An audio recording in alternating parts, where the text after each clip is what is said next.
High-interest savings account, the money seatbelt. Imagine you have an extra $100. It is not life-changing yet, but enough to act differently. Beginners want to jump into stocks, crypto, or whatever chart is flying. I get it. Exciting.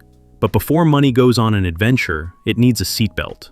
A high-interest savings account is the seatbelt. It will not make you rich fast. It protects you from random expenses at the worst time. Phones break, tires go flat, medical bills appear, and a small problem can become credit card debt.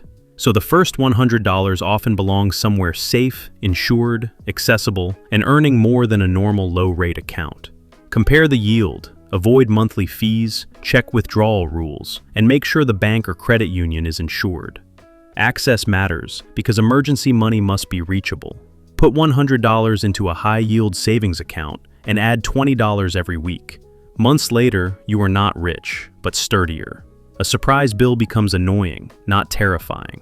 That return is breathing room. Cash is not always lazy. Sometimes cash stands guard. Treasury bills. Cash with a deadline. Treasury bills are useful for money that has a future job, but does not need to be used today. Maybe you are saving for taxes, insurance, a laptop, or a trip a few months away. You do not want that money jumping around in stocks, but you also do not want it sleeping. A Treasury bill, or T-bill, is a short-term loan to the US government. You usually buy it for less than its face value, then receive the full face value when it matures. The difference is your return. Not flashy, but practical. The key is matching maturity to timeline. Need the money next week? Keep it in savings. Need it in a few months? A T-bill can fit. Unsure when you need it? Liquidity wins. Money trapped wrong is not disciplined. It is just inconvenient. You can buy T-bills through Treasury Direct or many brokerage accounts. With $100, you can test how maturity works and learn a bigger lesson. Not all money belongs in the same bucket. Some money is for now, some for soon, and some for later. T-bills are where soon money gets a calendar, not a costume. Gold, the shiny defensive friend. Gold is famous, ancient, shiny, and kind of boring. It does not build products, pay interest, collect rent, or send dividends. It just sits there, being gold, like the financial world's suspicious old friend who survived every crisis and trusts nobody. People care about gold because it can act as a defensive asset. When investors worry about inflation, currency weakness, banking stress, or geopolitics, gold often gets attention. It has a long history as a store of value, even if it is not productive. But gold is not magic. It can fall, move sideways for years, and disappoint people who expect it to save every portfolio at the perfect moment. Its job is not to make you rich fast. Its job is balance and protection when confidence gets shaky. Beginners usually approach gold two ways. Physical gold feels real, but comes with markups, storage, insurance, and selling spreads. A gold ETF is easier to trade, but it is a product, not a coin in your hand. With $100, someone might buy a small gold ETF position to learn how defensive assets behave. Gold is the cautious friend saying, maybe do not put everything in one place. It is not loud, but when markets panic, quiet can be useful. Low-cost index funds, owning the whole machine. A low-cost index fund is one of the simplest ways to start long-term investing without pretending to predict the future. Instead of choosing one perfect company, you buy a broad basket of companies. A broad market fund, or S&P 500 fund, gives you exposure to many large businesses in one purchase. That is powerful because beginners do not have time to study hundreds of companies. People have jobs, errands, laundry, and dishes they are avoiding. Index funds respect that reality.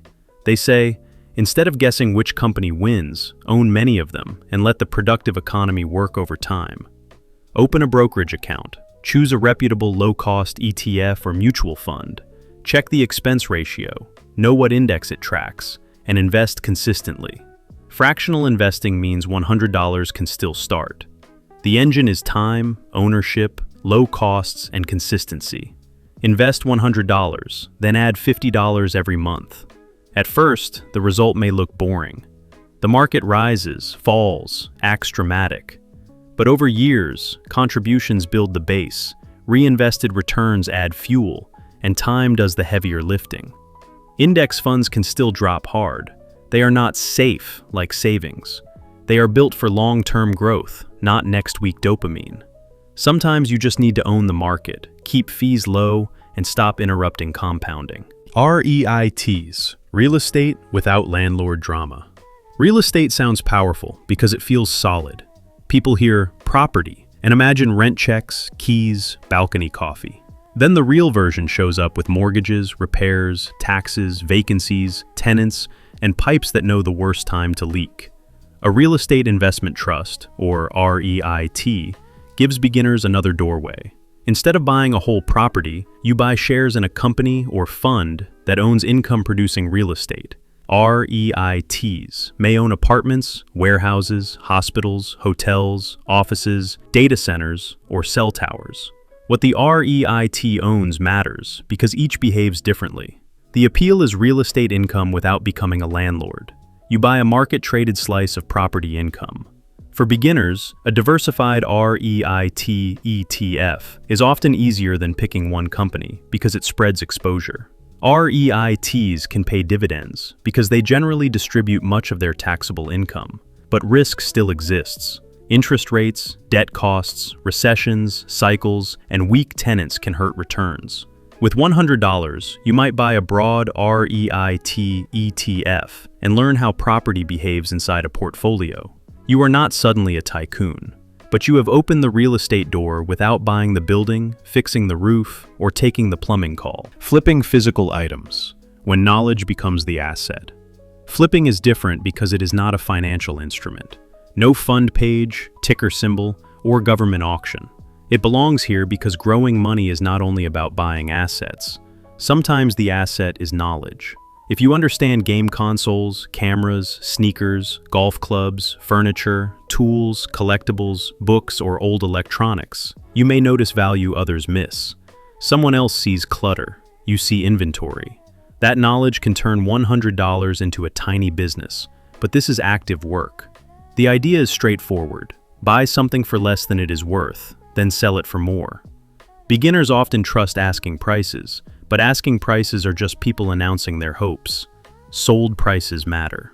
Before buying, check completed sales, condition, fees, shipping, repair risk, and sell speed. Imagine finding a used game console bundle for $70 when similar bundles recently sold around $120.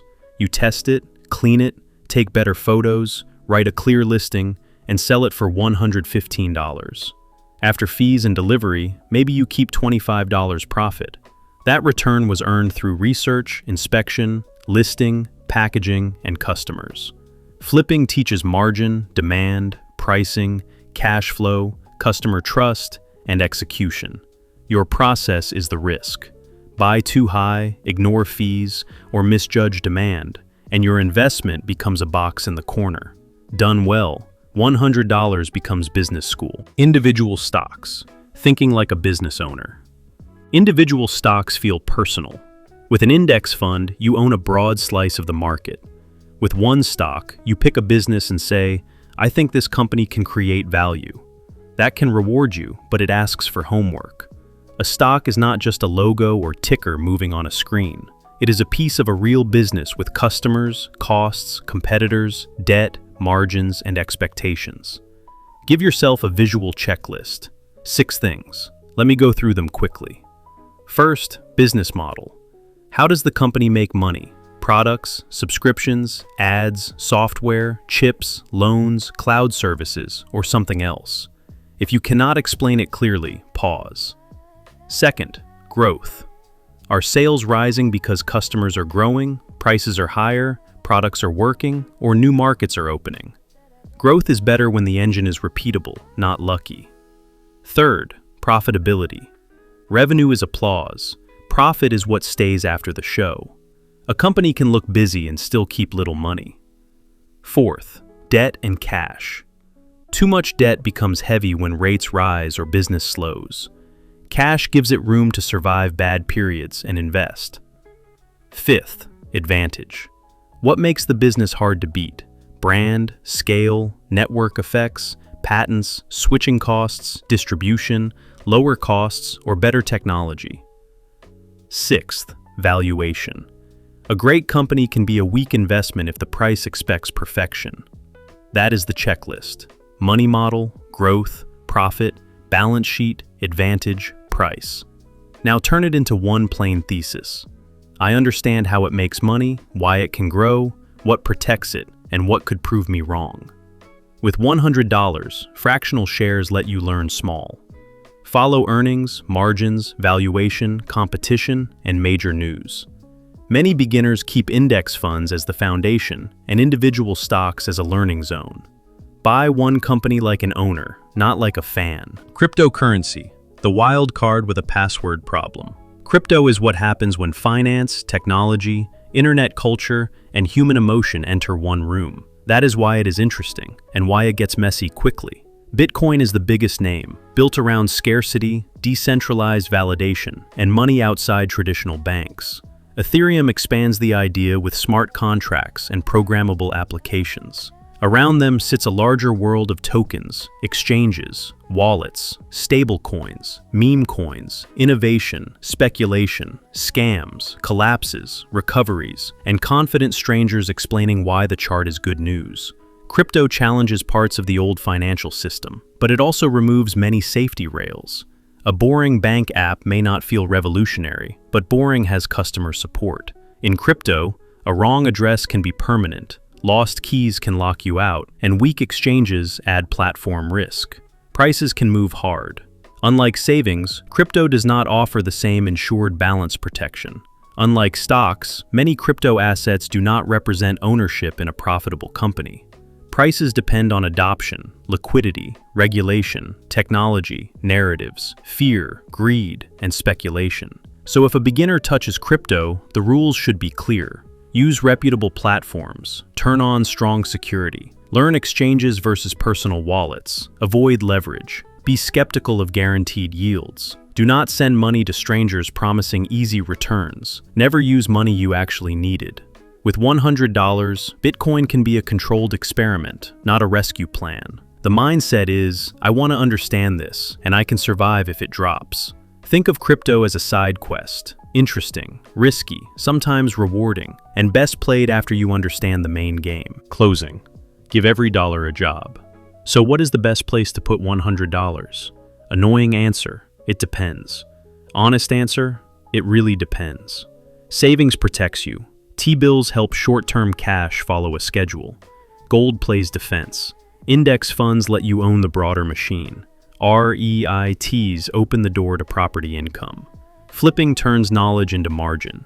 Individual stocks test business judgment.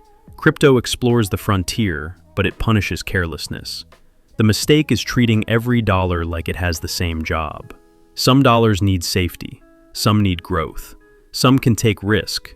Some should not be touched unless life gets weird. Money becomes powerful when it has a purpose, a timeline, and a risk level you actually understand.